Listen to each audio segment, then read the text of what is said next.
Bart was punished and about to get spanked. Then a man wearing size 50 shoes walked over. Just as he was about to strike, Homer stepped in and grabbed his shoe. He even took the Prime Minister hostage. Everyone was shocked by Homer's actions. Homer seized the moment, kicked out the window, and escaped with Bart. Security guards pulled out darts to stop them, but they didn't realize it was a boomerang. Bart saw a kangaroo and suggested they could hide in its pouch, but he didn't consider Homer's size. Meanwhile, Marge and the others were shopping.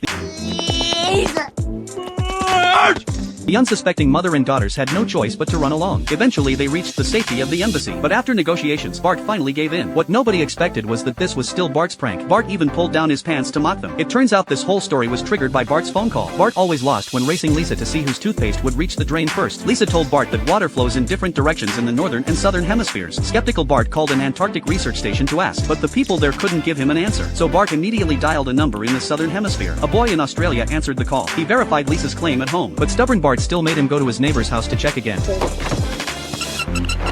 This international call racked up a $1,000 phone bill. The boy's father saw the bill and tracked down Bart for payment, but Bart insulted him instead. So the father took Bart to international court. This was little Maggie's first day at daycare. To pass security, she even had to remove her headband and pacifier. The final step was a lice check. Little Maggie passed the inspection smoothly, but the person behind her fully demonstrated why the check was important. Maggie was fitted with a helmet for an IQ test. She was assigned to the regular class. Maggie wanted to get some paint to draw, but when she reached for it, the paint on the table was instantly snatched away. A boy in the corner was happily eating the paint. He even reached out to invite Maggie to taste it too. Shocked Maggie was attracted by a beautiful butterfly, but the next second it was crushed by the boy beside her.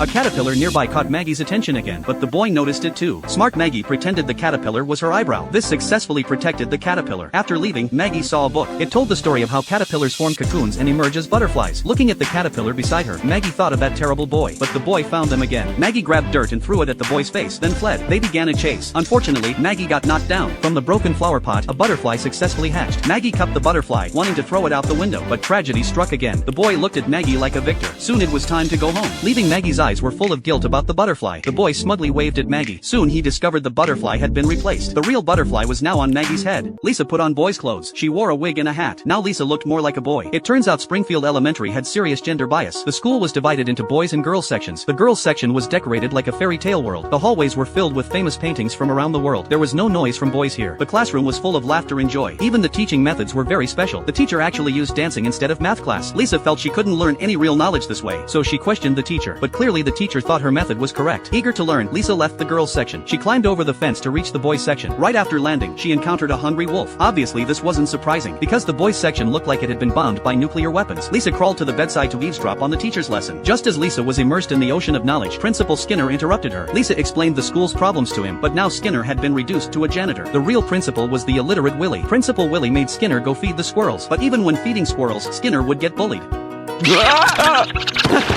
Please, be reasonable. I'm sure we can. He'd even let the girls get off the school bus first. Only then would he let the boys out of their cage. Open his cage, but no biting. You're not the boss of my teeth!